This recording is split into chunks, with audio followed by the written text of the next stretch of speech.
tātou tā puai le atua. Wāfua mai a te ialo o tau wola i a ke riso Iesu. O le watu ina mai e le atua e whaima o tātou poto. O no tātou ami o tonu ia. O le ua whapa ia ina mai. O no tātou tongi ola fo ia. Tālo mo le nganga pa ia. O tātou wifo mata tālo i le atua. A nganga pa i aelo mātou whesoosoa ni sili. O laua fio lava e manui ai mea uma mātou te whai. O whai fo whiau mga aduenga alo tunu ui le nei aso. Mou mali atu le malamalama o mai le pongi sā. Loa lofa ua le mawai mai mātou. Le ao no mātou vivi whamanu ma whawhetai i la ua fio. Pa ngā lava le ali e. E le aunga lo mātou whātau waa malo mamalu siri siri ese. Le au mātou tatalo ina te e a fio mai e alailo wa nganga pa ia. E tau toa lua ina i mātou uma tai toa tasi. Na ia mātou a batu hai le tāpua inga i la ua fio i le awa male mi ngao e tatau ai. Ma whaiu ina i mea uma i le whasiri siri ina o lo lava vinga. Mātou wole mawala au e ala ilo suafa Iesu. Amen. O le whaita wina o le tuspa ia. Tusi wau whiwhiria mo i tātou i le nei a whiawhi. Ngau mai le whenga inga fōu. Tusi a Paulo le kālesia i Korinito. Korinito mua mua, lona mtaupu mua mua. Whaita wina ma le whaiupu e lua sifuru ma le ono. Te whangata i whaiupu e tolu sifuru ma le tasi. Korinito mua mua, mtaupu mua mua. Te whaita wina ma le whaiupu e lua sifuru ma le ono. Te whangata i le whaiupu e tolu sifuru ma le tasi. Whawhonga maia, o awhionga pa ia lo tātou utu. I o tau mānatu natu ilo o tau wala wina le au soe. E le toa tele o e popoto e tusa mane manatu o le neila lolangi. E le toa tele whaipule. E le toa tele ali. Ai peitai ua whiriwhiria e le atua mea maa lea le lalolangi. Ina ia wha maa ina e popoto. Ma mea vai vai le lalolangi ua whiriwhiria ia e le atua e wha maa ina ai mea maa nolosi. Ua whiriwhiria e le atua mea maa ulalo ma le whātau waa i le lalolangi. E o i mea e le ai. Ina ia lafo tu ina mea o iai. Ina nei mita mita se tangata e toa tasi i luma o le atua. Wāfua mai a te ialo o tau wola i a ke riso Iesu. O le watu ina mai e le atua e whai mo tātou poto. O lo tātou ami o tonu ia. O le ua whapa ia ina mai. O lo tātou tongi ola fo ia. Ina ia whapei o na tūsia. O le mita mita. Ia mita mita o ia i le li. Ia whamanuia mai le atua le tātou whaitau. Ma whalongolongo ia na whionga pa ia. Tu mau ia te ialo na lava vi inga. Nei se ia o i le whaavavau. O le launga i le suafa mamalu o le atua le tamaa. Le alo ma le nganga pa ia. Amen. Ua maua le matua o le launga le tusi na whaita wina. Korinito mua mua le mtaupu mua mua. Wa ufirifiria le whaiupu e tolu se fulu e whai mamatua. Whaafofonga au te toi whaita wina. Ua afua mai a te ialo o tau wola i a ke riso Iesu. O le watu ina mai e le atua e whai mo o tātou poto. O no tātou wami o tonu ia. O le ua whapa ia ina mai. O no tātou tongi ola fo ia. Manatu e whanga ina lava le autu o le nei aso. E tu sa o le whasinonga le tu whaitau aso e whapea. O le ala i le ata mai. O le ala i le ata mai. The way to wisdom. Ua saunua lava le tofi o le tae ao ma le manino i le autu le nei aso o le ala i le ata mai. O le wha i ua ile whai taunga o le tusi ai opu i le mata upo e mua. E peo na whiriwhiria mo le nei aso i le whai upo e luatsifuru ma le malu. O lo wha pelo na whai tauina. Na whetalai mai whai o iei le tangata whauta. O le matau i le alii. O le poto lava lea. O le alo ese i le amio leanga. O le mawhau whau lea. E tali tonu. O le whaasino ala lea le poto i le ala o le ata mai. O le tangata ua alo ese i le amio leanga. O le mawhau whau lea. Ia pe whapea foi. O le alo ese i le amio leanga. O le tangata ata mai lea. O le tangata ua hui le ala ata mai ina ua alo ese i le leanga. Talo sia i le nei aso. E toa tele i tātou na alo ese malea mio leanga. E tali tonu foi, ua manino lava i tātou o le poto o le mea lofa mai le tua. O se fuai tau i longa foi lea le poto ua tauloto ina e i tātou uma. O le matau i le tua o le poto lava lea. Talo sia foi. Sa fai ma le matau i le tua le nei aso. O a lama ti ute ma whaiwana whenga iai. O le whaia lama ma le mauti no o lo o iai le tua mai tātou i taipi uma. O le poto lava lea. Te tasi leo o inga te lea Paulo. Mo le ka le sia i Korinito. O le tol ma whai o le apostolo. Ia i no e Korinito le poto moni. Manatu wha maualu lunga Korinito. I le tele o lo lato poto wha le lalo langi nei.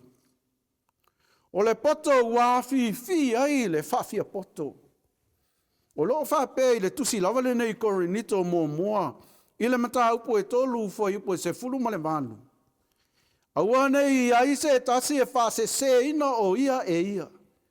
A whaiwa ia te o tou se tasi o manatu e poto ia i le nei lalo langi. Ia vea ia ma vale. Ina ia poto ai o ia. O le tele o le poto wha le tangata lea. Ua whe mai hai ai le ka le sia i Korinito. O le ala leo le whaatupu manatu a Paulo e peo na whaita wina. Ia o tou manatu natu i lo o tou wala wina. Ua tele le mita ma le whaali o le poto. Whe mai le poto o Paulo ua sao. O a Apolo ua le lei atu. Po kefa le tala inga ua sili. O la Paulo e peo na whai mai le matua. Wa fua mai a te iolo o tau wola ia ke riso o Yesu. O lea ua tu ina mai e lea tua e whai mau tātou poto. O lo tātou wa mi o tonu ia. O lea ua whapa ia ina mai. O lo tātou tongi ola fo ia. O le poto sili lea e tusa o le apo i atu a Paulo mo Korinito. O le ola ua ia ke riso o Yesu. O le ola ua matau i lea tua. O le ola ua poto lea. O le ola ua alo ese i le leanga. O le mawhau le lei lea male ata mai. No tātou atu nuu. Male mamalu ua mawhai o na tātou whaitapo inga i le nei fo i e fiafi. O le whamanatu lea le tala le lei mo i tātou uma. O le ala i le ata mai ma le poto. Ua nao Yesu ke riso lea. O le whesili whaatupu manatu. O tātou sava vali ea i le nei o langa male ata mai. O tātou wala ai le poto o mai lunga. O le tanga tua awa mawai. Whaavae i lea tua sa mo. O atangia ea lea i nei aso. Ua tūlanga ese mea e tutupu i lo tātou atunu. O upu i aso. O whaanga tama e ma sani ai tupulanga. E a nei aso. Ua mau ai le soifua o nisi o a tātou tama whanau. O le maa losi o le fuala au whasa ina ua lema whai leo na tau fiofia. Ua ho fo ina mau ai le soifua o nisi. Ma fe vai ai a inga ma fioa. Un whama natu le tala le lei. E a fualawa. O na ua le ai se utanga ta mai. Ua le alo ese ma le a mio le anga. Ua le manatu e iai le atua i mea uma. Ua ngalo le alofa o Yesu Keriso mo i tātou uma. O Yesu Keriso na ia le whaahali so na malosi malo na mamanu. Na whio mai lava o ia i se hala mau lalo ma le whatau waa. E ui lava, ina whiri le tangata i le leanga, o lo na alofa tūno lava. Na ia ofo i na ailo na soifua pa ia whai matau langa. E whaola i na ai le lalo langi i sala.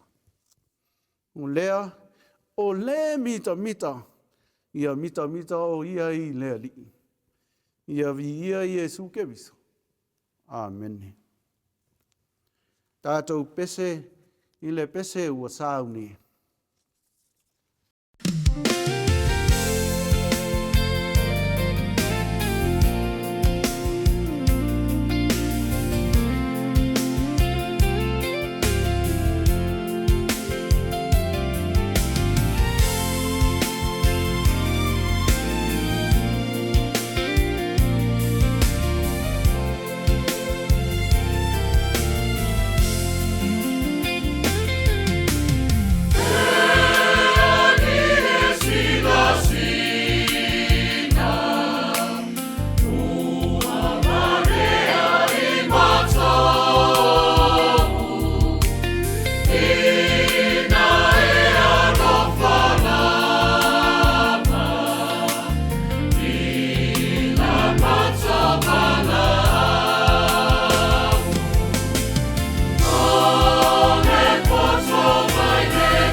Tātou tār sanga, talo o whaafitai, whātou i senga, tui nātu o tātou manao i le atua, ma le tatalo whamanui. Io tātou wifo matatalo i le atua. Lo mātou ta mai o i le langi, e pa ia e mamanu lava la ua fio le atua le tamā, le alo ma le anganga pa ia. La ua fio lava le atua ua whawai na ai si o mātou ua tunu. Mātou tari tonu, O loa e tū mau mai, e ui lava ina tele ina furitua i mātou. Mātou iai ne tau fiafi o le nei aso. Mātou si le vi inga le wha manu ma le wha aftai la ufio. Wau e tau manuia mea uma. O si ringa ni wha lave tutupu, tala leo malielo watunu. So longa manuia le nei tua le lalo langi mātou te iai. Ne ai lava ni taua mani vai inga o ni malafa le nā tura. E ui lava i le lama tio se o mātou watunu iti ma le whātau waa. I suwinga o le tau. Mea nelo ua lofa lo wanga le lei. O lofo laua i lava le saolo watunu i le manuia. Wha ifo le nei masina. Ar wifo i le tau sanga. O iai lava la o fio mai mātou. O manuia ai mea uma. Whaiwa foi matiute e whea ngai ai o le nei aso. Le malosi o lo watunu i wala awina ese. O nai whanau i a o onga. Mātutua i le tapo inga i maota malawa. Tau manuia mea uma. Tali tonu lava ua leo so mātou le lei. O le whaasoa lofa anga le lei o la wafi. Whaafetai le li e. Wau mātou tari tonu i lo ua lofa lau tele lea. Ua lengata ai i Samoa o Samoa o ta apea i tu e fia o le nei lololang. Tuli lo ina lava e lo ua lofa i mātou uma ma lo anga le lei. Lea mātou vivi ita ma whaafetai i lo ua lofa le ma vai ma i mātou. Whaafetai le tele o whamanuianga. Tele atunu te tele anga le lei ma alo lofa mai. Tele foi fe so ani ese mātou te maua. Tali tonu lava o le whama ite a la ua fio. O ma whaia e lava o na maua le file muusi o mātou atunu. Maua fe so ani mana o mia. O au mea lofa i lona uta ma lona tai. Whai lava o na mātou maua mea uma i le aso ma le aso. E tua iai lo mātou ola. O tā leni o whaiva o tiute maanga waa. O e whaoloa ina ai i mātou. Whai ngō fia ai lo mātou ola. Vi ia la o fio lo mātou o tua. I lo wanga le lei wha maoni mō Samoa. Mātou whaaftaita mai ia o fionga pa ia. Upo le ola upo ele umalo na o ngā. O le tusi e au mai le malamalama i o mātou wala. I ala e fina ngalo i ai la o fio. Whaafitai lo ua ngāanga pa ia. O le mātou fe soa ani sili. O la o fio lava e sili lo lata mai ai mātou i taimi uma. Mai se i taimi e le taunga maali e ai la mātou savali. Sili lo mātou o la vivi. Whaamanu ma whaafetai la o fio. Ne taulanga tongi ola na e sauni a lava e ala ia Yesu ke viso lo mātou wali i ma lo mātou whao. Lona soi fua pa ia nofo ina ma liu ma toi tū manu ma no i le oti ma le tūnga ma. Whai ma taulanga, sao whangai i mātou uma i lo ma no whaamama. Mātou tālo ia tū mau i la ua fio lo lava vi inga le whaamanu ma le whaafetai nei se ia o lava i le whaavava. Pa ngā lava le ali ie.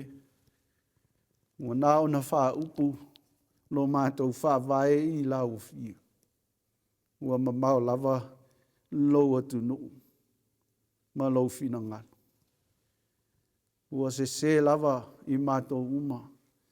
Mai lava i o mātou tai. E o lava i le tai ngā o mātou whanau.